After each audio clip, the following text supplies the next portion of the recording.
Hello, and welcome to the 11th episode of Quizzing with Members.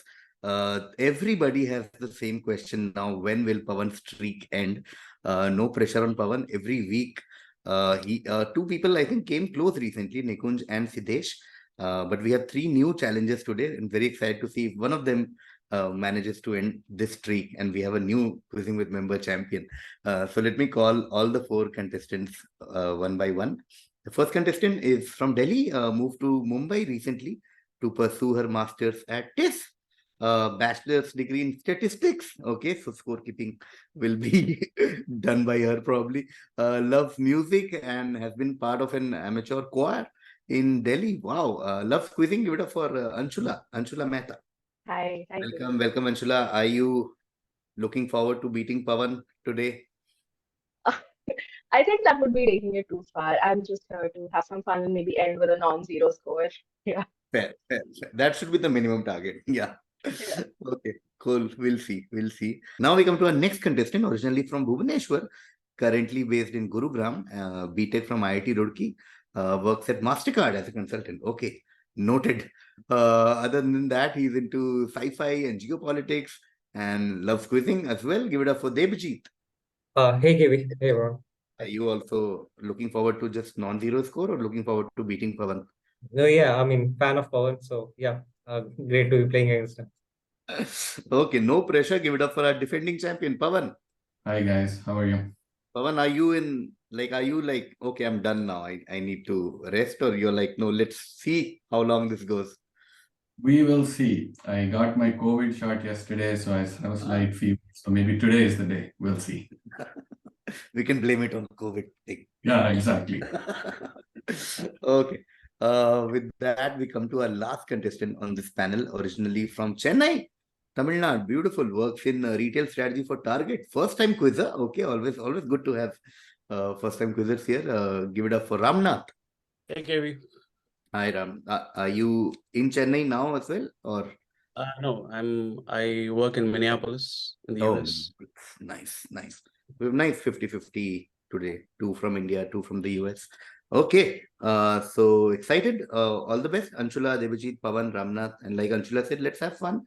We'll see. Let's see. Scores and all are just byproducts of this fun thing we do together. All right. Let's do this. We'll do first round will be Anshula, Debjit, Pavan, and Ram. First question to Anshula. Anshula, because of a certain 1930s US law that doesn't allow the embedding of non-nutritive objects in food items, this Italian company wasn't able to import one of its most famous products into the country. Therefore, the company had to introduce a modified version of the product with the non-nutritive part separated from the nutritive part. Which product was therefore introduced, or which product was not allowed into the US? If you just give me the funda, or just even if one of the products, I will give you points. Is it some sort of biscuit where the filling was separated? No, not biscuit. Going to Debajit. Is this the Kinder Joy and the toy that comes with it? Yeah, I'll give it to you. I was just Kinder Joy was good enough. I was looking for Kinder Eggs and Kinder Joy. Essentially, their original product was something called Kinder Eggs with a hollow chocolate egg candy with a small toy inside. And then since they couldn't do that, they replaced it with chocolate hazelnut cream candy on one side, small toy on the other side, and Kinder Joy was born. Great start by Debajit. 11 points there to Debajit. And we come to Pavan now. On this, your direct. The guy you see on your screen is Philip John Noel Baker. He was a British politician, diplomat, academic, amateur athlete, and renowned campaigner for disarmament. He was a Labour Member of Parliament from 1929 to 1931 and from 1936 to 1970, serving in several ministerial offices and the cabinet. He also loved sports and was a renowned middle distance runner during his time. He holds a unique distinction in this world, which no one else does. Okay, he has achieved something that nobody else has achieved. What distinction do you think Philip John Noel Baker holds? Is he the only Olympian to have won a Nobel Prize? Perfect. The only person who has won both an Olympic medal, not just an Olympic medal, and has also received a Nobel Prize. Okay. Beautiful.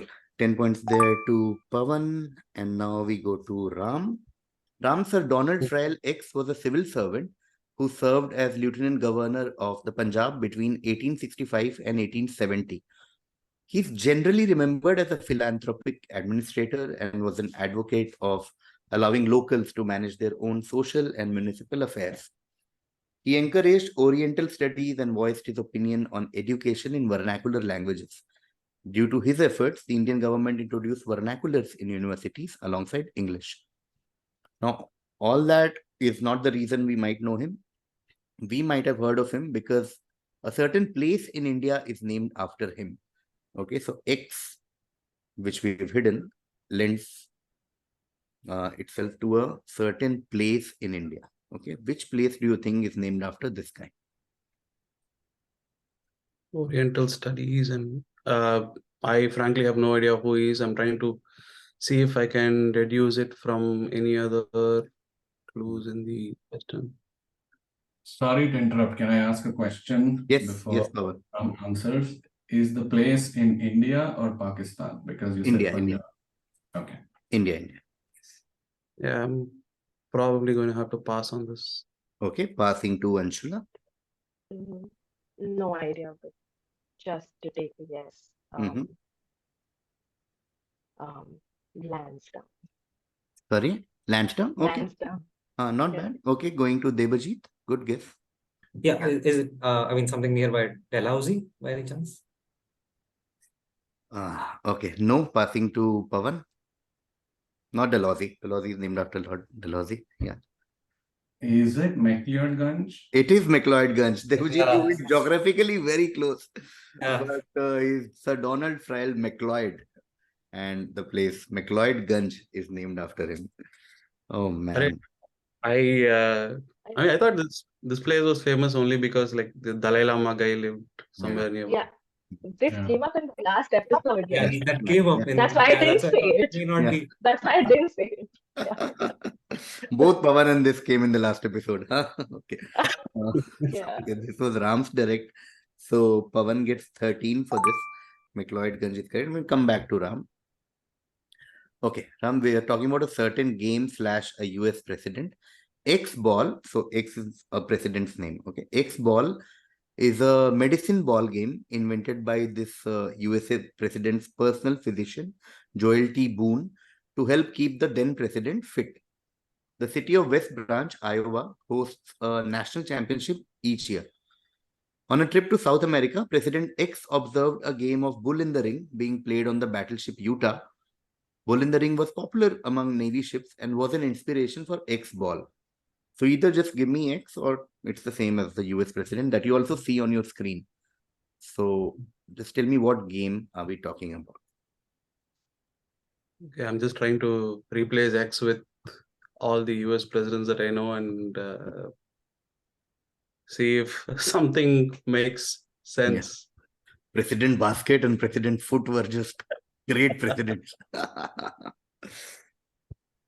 Even to remember the presidents, I'm having to think of like all the airports that I've been to in the US. Reagan Ball? Not Regan Ball. Going to Anshula. Is it Lyndon B. Johnson? Not Johnson Ball. Is it Ted Ball, Teddy Roosevelt? Not Ted Ball. Not Teddy Roosevelt. Going to Pavan. Is it Harry Truman? Not Truman. Okay, cool. Okay, all right. We'll take another round. So he was also born in West Branch, Iowa, if that's any clue. Okay, I'll give you a hint in terms of timeline. Okay, so the timeline is 20th century. So don't go too back in. Don't go to Madison, Adams, Lincoln, and Grant and all. Okay, so 20th century. Think first half of 20th century. So I'll just try to eliminate your guesses. Okay, so don't think of Ford and Nixon and Kennedy and anyone. Obviously, photo-wise also you've eliminated a few. So first half, Since Ram mentioned airport, there is actually an airport in the DC area which has his name, if that helps. Okay. Should I continue or does anyone want to stop? I'll get DC. okay. Okay. I know all the airports in the DC area because I go there to meet my friends a lot. Is it Dallas? No, passing to Anshula. I can't think of anything fast. Okay, passing to Debjit. I'll just say the other Roosevelt, Franklin Roosevelt. No. Okay, we come to Pavan now. Okay, we haven't eliminated enough choices, so I guess I'll just randomly say Woodrow Wilson. Not Woodrow Wilson. You're closest in terms of this thing.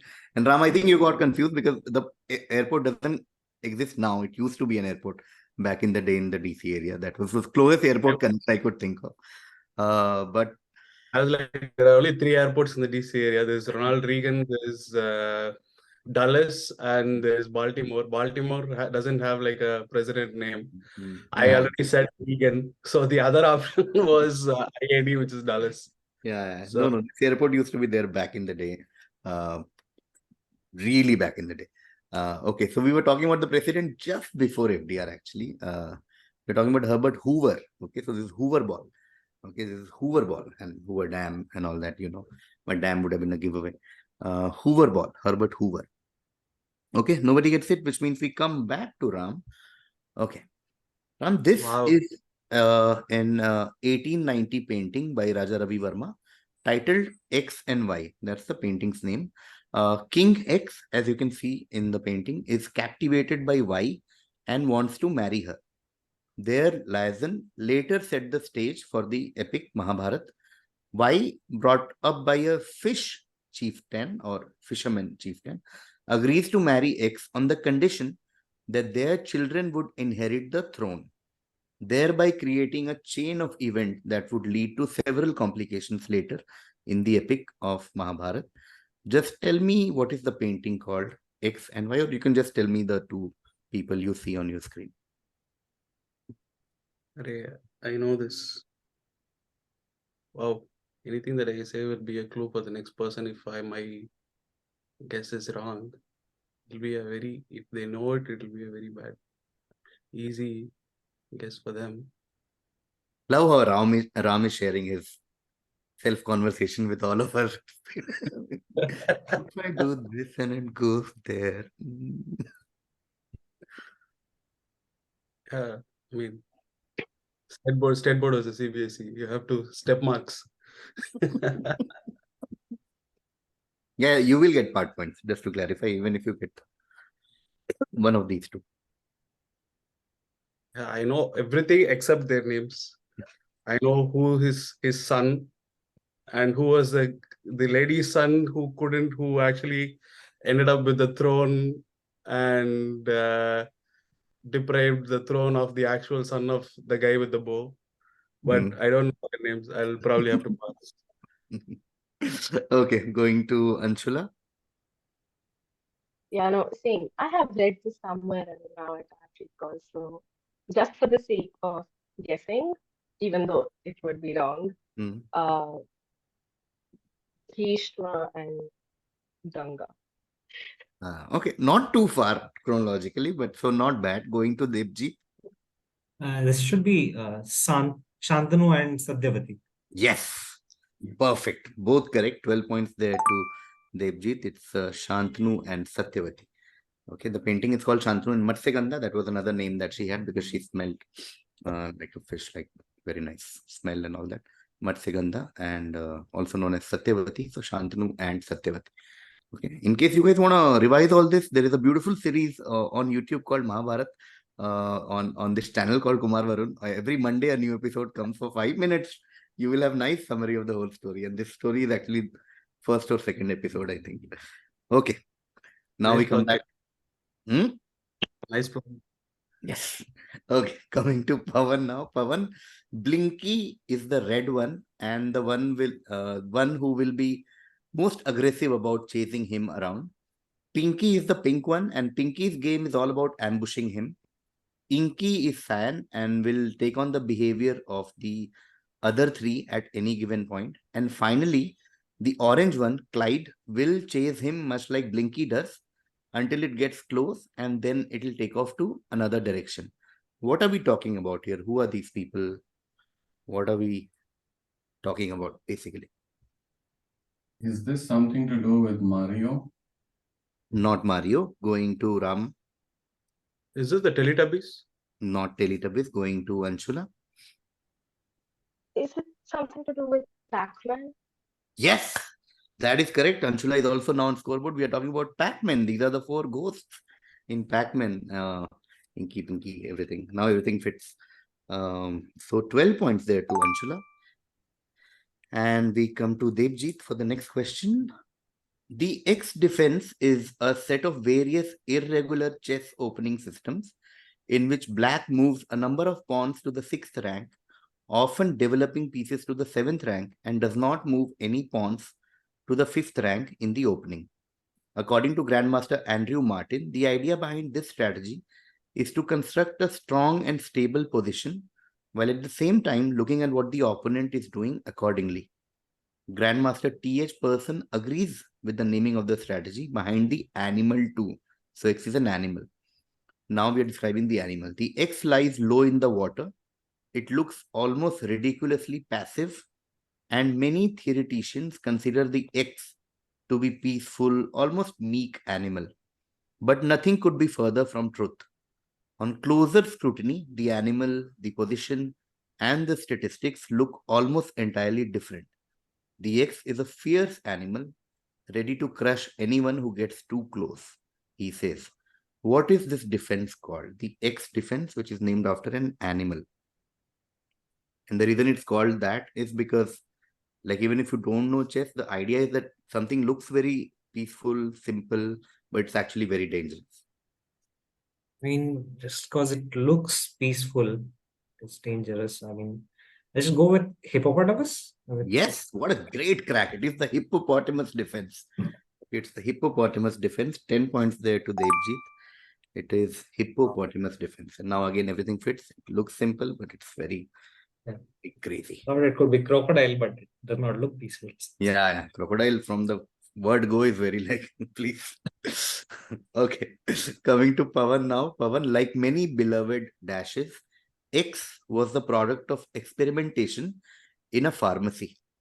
Charles Alderton, a pharmacist at Morrison's Old Corner drugstore in Waco, Texas, enjoyed experimenting with the flavored syrups at the shop's dash fountain.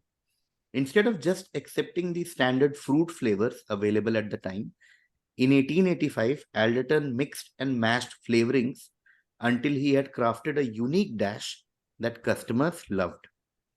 Once Alderton perfected his new product, it needed a name. Patrons originally referred to it as a Waco because Waco, Texas. But Alderton's boss, Wade Morrison, thought it needed a catchier name. Morrison dubbed the drink X in a nod to a Charles T. Dash, who he claimed had been a colleague in his younger days in rural Retreat, Virginia. What are we talking about? So your answer will be a brand name. So it's got to be a soda. Yes, I think the dash fountain gives it away. Yeah. Let's see. Is it Dr. Pepper? It is Dr. Pepper. Yes, Charles T. Pepper. It is Dr. Pepper. Okay, 10 points there to Pavan, and that brings us to a very quick end to the first half. Yes, it is half time. Let's take a quick look at the score. Anshula on the back of Pac-Man is on 12 points. Debjit with 11 on Kinder Eggs, Kinder Joy Funda, 12 on Shantanu and Satyavati, and 10 on Hippopotamus Defense is on 33 points. Pavan with 10 each on Olympic and Nobel Funda, McLeodganj, and 10 for Dr. Pepper is also on 33. And Ram is yet to start scoring, but we have a full second half left.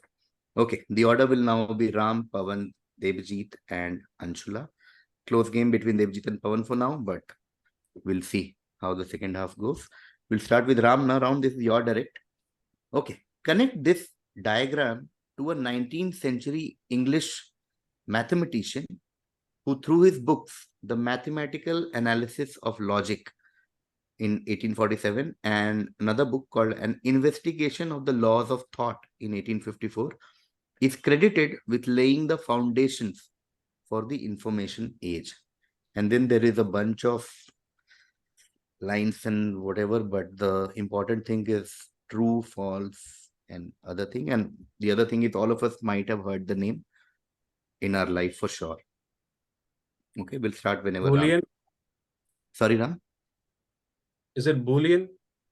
I'll give it to you. Yes, it's Boole, which gives the name Boolean. Okay, George Boole. 10 points there to Ram. Well done. Of course, now Boolean algebra, Boolean algorithms, Boolean programs. And we all know 0, 1, true, false. 10 points there to Ram. And we come to Pavan for the next time. Pavan, it is probably a saying or phrase you've heard time and again, most likely either around a particular celebration or to do with a sports team, where the last word of the saying, say X, is a nationality.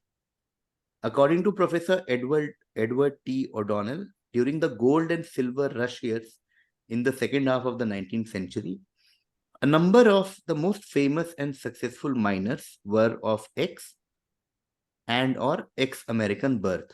Over time, this association of the X with mining fortunes led to this expression. What is this phrase whose last word is a nationality? Luck of the Irish. Luck of the Irish. Yes, great second half so far. Luck of the Irish. Okay, and now everything fits as always. Irish and Irish American people were supposed to be very fortunate when it came to mining successes. 10 points there to Pavan, and we come to Deb for the next direct.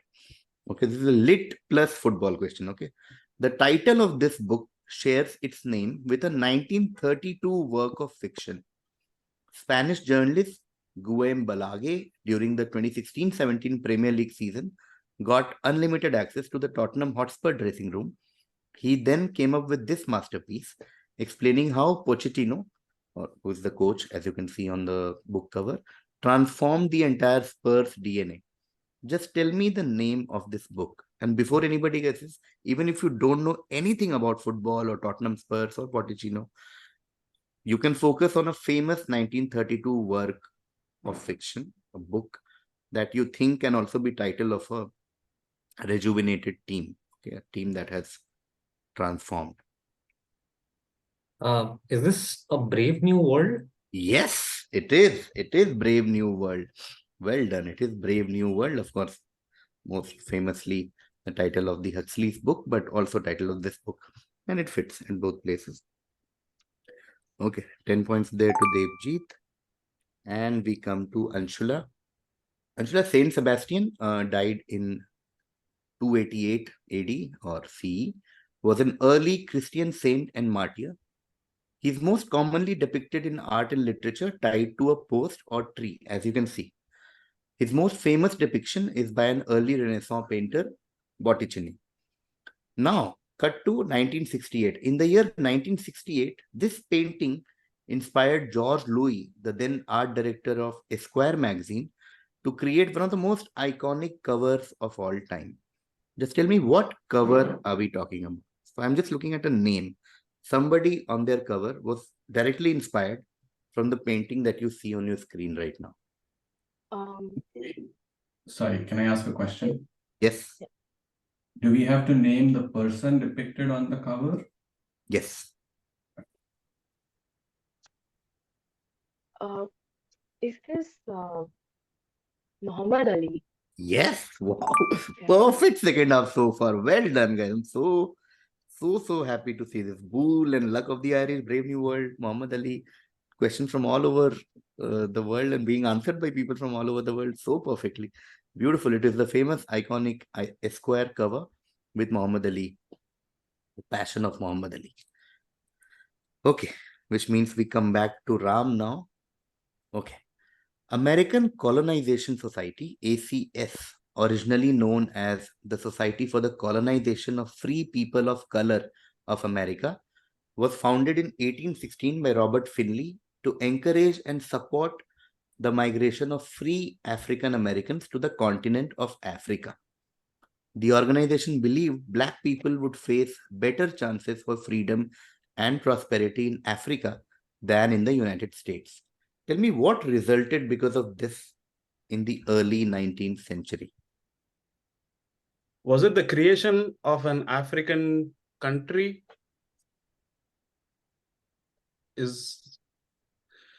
Yeah, go on. Yeah, I remember a question on one of the quizzes that I binge watched over the past couple of weeks being on this. Ray, is it Libya? Not Libya. Libya is an ancient, Oh, very ancient history yeah. Libya has. Yeah. We'll have to go to Pavan. Sorry. Pavan. It's the Liberia that was founded. It is because Liberia, Ram. Liberation, Liberia. Okay. Yeah, I got the L part. Libya is little like, Yeah. for Gaddafi to then rule them will be crazy, crazy turn of events. Okay. So Liberia will give 11 to Pavan. I think Ram was very close, like he reached till creation of a country, but we wanted specific Liberia. Okay. Pavan gets 11 and we go to Debjit for the next one. Okay, now we're talking about a certain company. The company was established in 1892 by a group of British businessmen with an investment of rupee 295. Later, the enterprise was acquired by the Gupta brothers, mainly Nalin Chandra Gupta, an attorney, and operated under the name V.S. Brothers. In 1918, C.H. Holmes, an English businessman based in Kolkata, was taken on as a partner. The Mumbai factory was set up in 1924. Its products were in high demand during the Second World War, which gave a boost to the company's sales. The company name was changed to the current name in 1979. Okay, which company's history do you think we are talking about? Is it the Times of India? Times? No, not Times Group, Times of India, Bennett Coleman. Going to Anshula? Is it some sort of a transportation company? No, not transportation sector at all. Going to Ram? I was thinking transportation as well because of the English connection and World War II. Yeah. Yeah, I'll have to pass. Okay, passing to Pavan. I guess. So let's see. Is it ITC? Not ITC. Okay, we'll come back to them and I'll give a hint. The hint is Wadia Group. Is that okay? Yeah. This company's current ownership lies with the Wadia Group. Okay, I'll take a guess. Is it Bombay Dyeing? Not Bombay Dyeing. Going to Anshula. Can't really think. Sorry, pass. Okay, passing to Ram. Yeah, I have no idea. Okay, passing to Pavan. Bombay Dyeing was my guess as well. So yes. Raymond. Not Raymond. No, Raymond is not Wadia Group. Okay.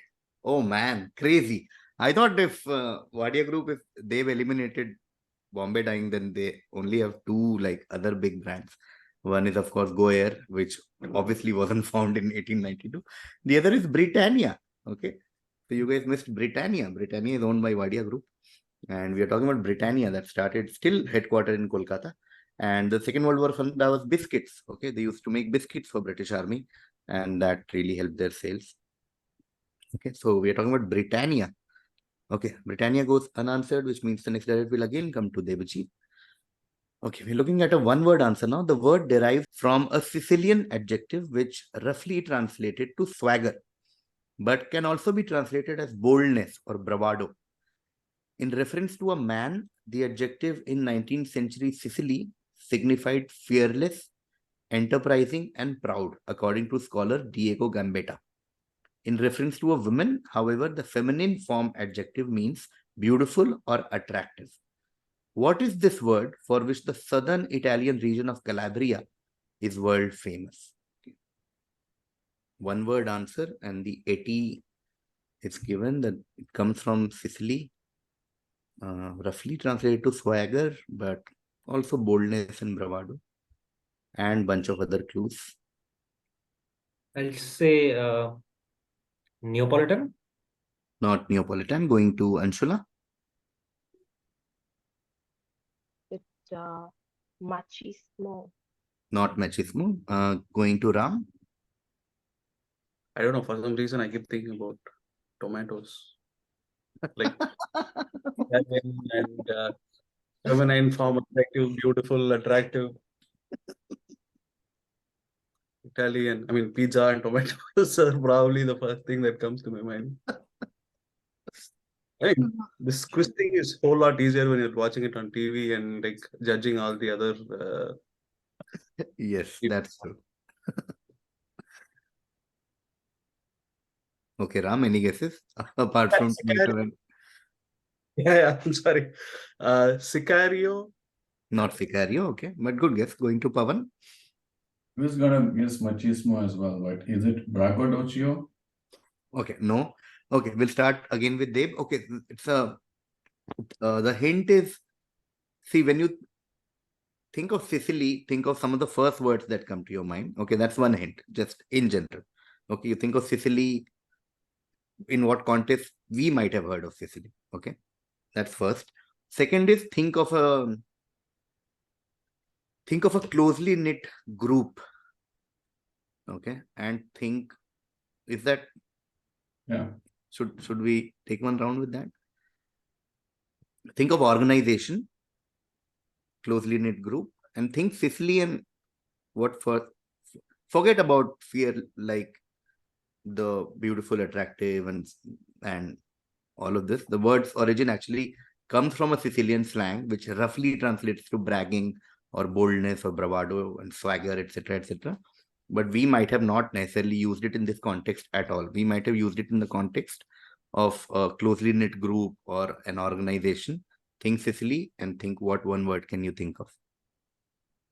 So I'll just say mafia. Yes, Mafia. that's all we were looking for. The word is mafia. Okay, this is mafia's word origin. Okay, 5 points there to Deb, and it is mafia. Okay, with that we come to the last question. Anshula, this is yours. I'm looking at an answer that is X is Y. Okay, X is Y is one more than a standard Y. The term comes from the fact that when selling certain goods, X's were obliged to sell goods at a specific weight or quality, or a specific average weight, and those who fail to meet this requirement could be penalized with a fine. Therefore, to avoid risking this penalty, some X's included one extra unit to be sure the minimum weight was met. Just tell me what is this, the etymological origin of, or just tell me what is XSY. Is it baker's dozen? It is baker's dozen, yes. Fantastic. It is baker's dozen, which, as we know, has 13 items instead of 12. So if we add one extra one, just to make sure that, you know, we have met the certain weight requirement. 10 points there to Anshula, and that brings us to the end of a very nice, fast, actually great quiz. I know the whoever wins or loses, but it was a great, genuinely great quiz. I know Britannia and Hooverball went unanswered, but there was a streak in the middle which was crazy, from like Hippopotamus, Dr. Pepper, Boole, Luck of the Irish, Brave New World, Muhammad Ali. Fantastic, all of you. Okay, let's start with the scores now. Anshula had 12 in the first half. In the second half, she got baker's dozen, and she also got Muhammad Ali. Anshula ends on 32. Way more than non-zero that she was targeting. 32 is fantastic. 33 is what Debjit had in the first half. In the second half, he got 10 for Brave New World, and then Britannia 5. So Debjit ends on 48. Okay. Then we come to Ram. Ram in the second half got Boole or Bullion Funda, Ram ends on 10. But Ram was without doubt the most fun participant. The tomato thing, in my mind, I'm thinking of Corleone and everything. thinking of I didn't understand how somehow mafia was related to attractiveness in women. I'm like, Yeah. Yeah, that's why I said don't focus on that part, but I said it later. Okay, and then we don't have a change in. Everybody was waiting for this streak to end. Will be disappointed, but it was a very close fight till the Britannia question. Okay, till the Britannia question, both of you were on 43, I think, but thoda bahut upar niche it happened. Pavan had 33 in the first half. In the second half, he got luck of the Irish, and then he got Liberia, and Pavan ends slightly ahead of Debjit with 54 points. Okay, so another close win for Pavan, but Debjit well played, Anshula well played, Ram well played, but Pavan, congratulations once again. I'll see you next week or whatever, whenever we do the next quizzing with members with 3 new contestants. Thank you so much for joining, all of you. Hope you all had fun. Thank you. Bye. Thank Thank you. you. Bye.